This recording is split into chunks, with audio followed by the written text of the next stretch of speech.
ખેડૂતને હું જવાબ દેતો જ હોય, પણ મને ક્યાંક ખબર હોય કે ક્યાંક કોઈ હરી કરવાવાળા હોય એમાં પણ હું ગંભીરતા રાખું છું ને એવા ફોન ઉપાડતો પણ નથી. કે એમએલએ ને અરવિંદભાઈ લાડાણીને કે ભાઈ તમે ફોન રિસીવ કેમ નથી કરતા, ફોન કેમ નથી ઉપાડતા. મુદ્દો બહુ મોટો હતો, ખૂબ જ મોટા પ્રમાણમાં.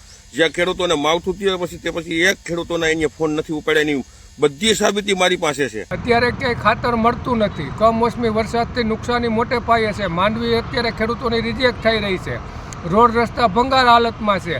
તો તમને ફોન કરે તો ભાઈ તમને એમ કેમ લાગે કે સળી કરે? સળી તો પેલા તમે કરે લેખતો. સળીઓમાં ધ્યાન રાખોમાં ને બીજું આપણે જે કામ કરવાનું છે એમાં ધ્યાન રાખો. હવે ભાઈ માણાવદરના ધારાસભ્યના એક નિવેદનથી ખેડૂતો લાલચોળ થયા. અરવિંદ લાડાણીએ કહ્યું કે સળી કરવાવાળાના ફોન ઉપાડતો નથી. ખેડૂતોએ ફરિયાદ કરી હોય તે વાત તદ્દન ખોટી છે. આ નિવેદન બાદ રોષે ભરાયેલા ખેડૂતોએ ખુલીને સામે આવી ગયા અને વિડીયો બનાવીને આક્રોશ વ્યક્ત કર્યો. વિવાદ વધતા ધારાસભ્ય અરવિંદ લાડાણીએ સ્પષ્ટતા કરવી પડી અને કહ્યું કે તેઓ ખેડૂતોને તો જવાબ આપે જ છે. નહીં, ખેડૂતની તદ્દન ખોટી વાત છે, તદ્દન ખોટી વાત છે. મારી સામે લઈ આવ્યો કોઈ ખેડૂત હોય તો ખેડૂત દ્વારા નથી, તો ક્યાંક ને ક્યાંક મારા વિઘ્ન સંતોષી માણસો હોય, મીડિયાવાળા સમક્ષ આવીને કહેતા હોય. ખેડૂતને હું જવાબ દેતો જ હોય, પણ મને ક્યાંક ખબર હોય કે ક્યાંક કોઈ હરી કરવાવાળા હોય એમાં પણ હું ગંભીરતા રાખું છું ને એવા ફોન ઉપાડતો પણ નથી. એક ક્યાંક છે ને કવરેજ ના હોય ને ક્યાંક મિટિંગમાં હોય, પછી વિડીયો આવે ને પછી હું જોઈ લઉં, પછી મારે એને ફોનમાં જવાબ દેવાનું થતો નથી. એને મને રજૂઆત તો કરી દીધી. વંટલી મારું કાર્યાલય ટૂંક સમયમાં ચાલુ થશે. ના, એવું કાંઈ નથી. કાર્યાલય કરવું ના કરવું એ મારી ઈચ્છાની વાત હોય છું. લોકો એ સતત સંપર્કમાં હોય, એવું નથી કે કાર્યાલય હોય તો જ બધો વહીવટ થઈ શકે. જો કે ખેડૂતોમાં આ મામલે રોષ વધી રહ્યો છે. ખેડૂતોએ વિડીયો બનાવી ધારાસભ્યને જોરદાર ફટકાર લગાવી છે. એ ભાઈએ એને જવાબ આપી દીધો. એમ કહે છે કે હું બધાના ફોન ઉપાડું, મિટિંગમાં હોય તો ફોન ન ઉપડે. મેં એને અનેક વખત તે પછી ફોન કર્યા છે. વેઇટિંગમાં ફોન આવતો હોય છતાં મને ફોન સામો નથી કર્યો, મારો એક પણ ફોન નથી ઉપાડ્યો. અને એ પેલા મેં ઘણા બધા મુદ્દાઓના ફોન એને કરેલા છે અને મુદ્દાઓ એને દીધેલા છે. મારી પાસે તમામ સાબિતી સહિત છે. મેં જ્યારે એને ખાતર નહોતું જોતું ત્યારે ખાતરની અંદર જે અત્યારે ડુપ્લિકેટ ખાતરો આવે છે એને મેં બધું નામ સહિત નિશાન સહિત બધું એને કીધું હતું. ત્યારે મને એવું કીધું હતું કે લેખિતમાં આપો તમે મને.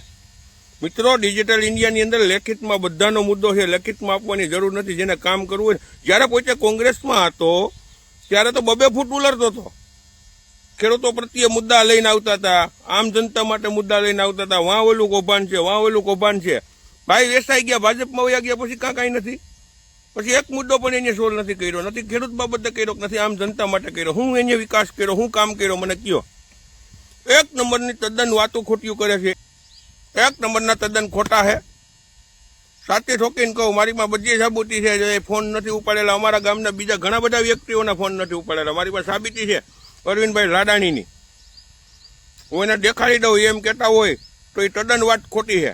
જે કદાચ આ નેતાઓને મગજની અંદર જે ઘમંડો આવી ગયા છે, જે આમ જનતાની અને ખેડૂતોના પૈસે જે લીલા લેર કરે છે, જે મોટા મોટા કૌભાંડીઓ, જે મોટા મોટા ભ્રષ્ટાચાર કરે છે, એ લોકોને હું કહું છું કે જેદી આજી માજી સટકલી, જેદી આ સટક છે ને ખેડૂતોના, તેથી એક કઈના નામ નિશાન નહીં હોય, પહેરવા સડી નહીં રહ્યા. યાદ રાખજો, તમામને કહું છું. કેમ કે આ સટકી જાય ને પછી કોઈના બાપની તેવડ નથી. તમે અમને કોઈને ખેડૂતોને કોઈને એમ ન માનતા કે આ બધાય નબળા છે અને આપણે જેમ કરીએ એમ થાય.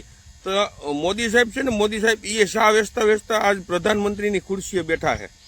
તો એથી તો અમારી પોસ્ટ બહુ ઊંચી છે. બરોબર. તમે ક્યારે જાહેર પ્રચારમાં જ્યારે ચૂંટણી વખતે નીકળ્યા ત્યારે ક્યારેય કીધેલ હતું તમે કોઈ ખેડૂતને કે કોઈ ગામડામાં એવો કોઈ તમારી પાસે વિડીયો હોય તો બતાવો કે ભાઈ મને તમારે ફોન ન કરવો? ત્યારે તો તમે એમ કહેતા હતા કે મને કારી રાતે કામ હોય તો પણ તમે મને જાણ કરજો, હું તમારા કામ કરવા માટે હું ગમે ત્યારે હું હાજર રહીશ. તો હવે તમને કેમ ભાઈ સળી લાગે છે? આ સળીનો જવાબ તો તમે હવે ગામડાઓમાં આવો ત્યારે ખેડૂતો આપવા તૈયાર જ બેઠા છે. એટલે વહેલા તકે તમે ગામડાઓમાં પ્રવાસમાં આવો એટલે આ સળીનો જવાબ તમને મળી જાય. ત્યાં રહી વાત બીજી મગફળી ખરીદીની, તો તમારા મગફળી કેન્દ્રોમાં ક્યાંય સીસી કેમેરા નથી. વંથલી માણાવદરમાં આજની તારીખે પણ બહુ દાવાની સાથે કહું છું. અને મગફળી રિજેક્ટ પણ બહુ થાય છે. તો મગફળી રિજેક્ટ થાય પછી મંડળીઓમાં ખાતર અત્યારે મળતું નથી, વાવેતરનો સમય છે. બોગસ મંડળી બાબતે તમે ભાઈ કેમ ક્યાંય સળી નથી કરતા? સહકારી બેંકને જ્યાં સળી કરવાની છે ત્યાં કરો ને. તમે ખેડૂતની વાત ઉપર તમારા જૂનાગઢ જિલ્લામાં કેટલી બોગસ મંડળી છે, માણાવદર તાલુકામાં કેટલી બોગસ મંડળીઓ છે, એ સળી તો કરેલ છે. અને મૃત ખાતેદારો પણ ખેડૂત બની મૃત ખેડૂત પણ ખાતેદારો છે, તો સડી તો તમારું સહકારી ક્ષેત્ર કરે છે આજ ખેડૂતની માથે, તો એનું કેમ કાંઈ વિચાર નથી બનાવતા? તમે પગ પલટો કર્યો ત્યારે તમને ઇકોઝોન લાગુ પડ્યો મેંદરડામાં, તો એ ખેડૂત પ્રશ્ન કરતા તો તમને એ હળી લાગે. અમારે અહીંયા પાક નુકસાની થઈ છે તો ખેડૂત તમને રજૂઆત કરે તો તમને સડી લાગે છે. તો સડી તો અરવિંદભાઈ તમે પહેલાં કરેલ છે. તમને કોંગ્રેસમાં મત આપી અને પ્રજાદ્રોહ કરીને તમે ભાજપમાં પડ્યા, એનાથી મોટી સડી કોઈ પણ ન હોઈ શકે. માથે ચૂંટણી અપાવી ભાજપમાં જઈને, એથી મોટી સડી કોઈ ખેડૂતો તમારી માથે નથી કરી. અને આનો જવાબ તમે ગામડાઓની મુલાકાતે આવો ત્યારે મળશે. બીજું તમને સરકારી કાર્યક્રમમાં જવાનો ટાઈમ છે, બધે ખેડૂતના પ્રશ્નો સાંભળવાનો ટાઈમ નથી. તો તમે મત ખેડૂતે આપ્યા છે કે સરકારે આપ્યા તમને? પહેલાં એની ચોખવટ કરો. તમે જ્યાં જ્યાં સરકારી કાર્યક્રમ હોય ત્યાં તમારી હાજરી અચૂક હોય છે, તો ખેડૂતના હોય ક્યારે તો તમે કેમ હાજર નથી રહેતા ભાઈ? પ્રજા વચારે જવું નહીં, જેને મત આપ્યા એની પાસે જવું નહીં, એના ફોન ઉપાડવા નહીં. અને ખેડૂત પ્રશ્ન કરે એટલે તમે સડી લાગે. સડી તો તમે જે મોટી કરેલ છે ને સડી, એ તો સડો કહેવાય, એને સડી ન કહેવાય. જે તમે સડો કર્યો તો ખેડૂતો માટે અને આમ પ્રજા માટે, એ સડી નથી કરતા કોઈ ખેડૂત. એટલે ભાઈ બોલતા પહેલાં વિચાર કરી લેવાય. આપણું ઘર કાચનું હોય ને બધાને પાણા મારવા ન નીકળી જવાય. પછી હમણાં વરસાદનું માવઠું થયું, પોર પણ થયું હતું, ત્યારે તમે કોઈ ગામની મુલાકાત લીધી હોય તો તમે કયો ક્યાં ખેડૂતને મળ્યા એ કયો. ઘાસચારો નથી, આજ પશુપાલનો પણ કોઈ ખવડાવવા નથી, આ માલ ઢોરને પણ. તો એની ક્યાંય મુલાકાત લીધી હોય, ક્યાંય રજૂઆત કરી હોય, ક્યાંય સરકારમાં લખ્યો હોય તમારા લેટર પેડ ઉપર કોઈ લેટર, તો તમે જાહેર કરો. અને ક્યાં ગામની મુલાકાત લીધી એ તો તમે બતાવો.